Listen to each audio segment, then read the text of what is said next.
अभी आप सुन रहे हैं सुमन मलंगिया एंटरटेनमेंट को। डीजे सुमन मलंगिया।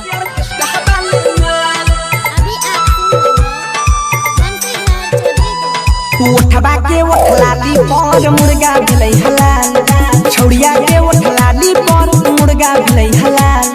डीजे वाला से पहट गेलै यार हलाली माल, अरे डीजे वाला से पहट गेलै यार हलाली माल। उठबा के उठलाली पर मुर्गा भेलै हलाल, छौड़िया के उठलाली पर मुर्गा भेलै हलाल। डीजे वाला से पहट गेलै यार हलाली माल, अरे डीजे वाला से पहट गेलै यार हलाली माल। Urgent by Nisha Dance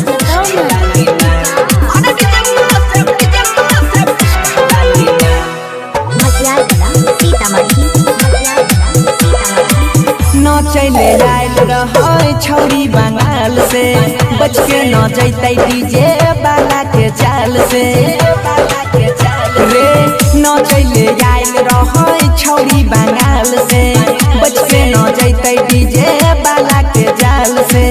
कमर हिलाबै रहे बारा बेजोर रे, लगाई के ठुमका देलकै चौकी के तोड़ रे, लगाई के ठुमका देलकै चौकी के तोड़ रे। बीट पर बीट मिलाई के नाचै कटै नै छै ताल, अरे बीट पर बीट मिलाई के नाचै कटै नै छै ताल।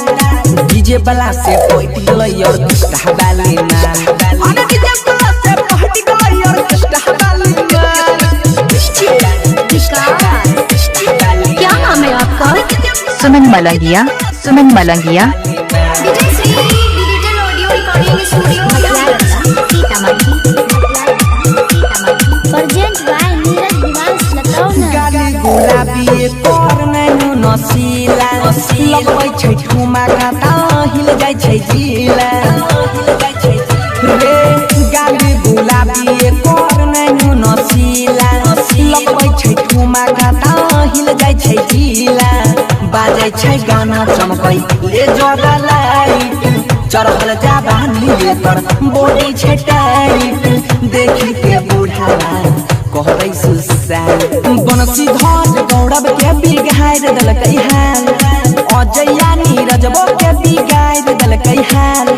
डीजे वाला से पहट गेलै यार हलाली माल, अरे डीजे वाला से पहट गेलै यार हलाली माल। उठबा के उठलाली पर मुर्गा भेलै हलाल, छौड़िया के उठलाली पर मुर्गा भेलै हलाल। डीजे वाला से पहट गेलै यार हलाली माल, अरे डीजे वाला से पहट गेलै यार हलाली माल। डीजे सुमन मलंगिया मधुबनी। मोबाइल नंबर 8882452308 है।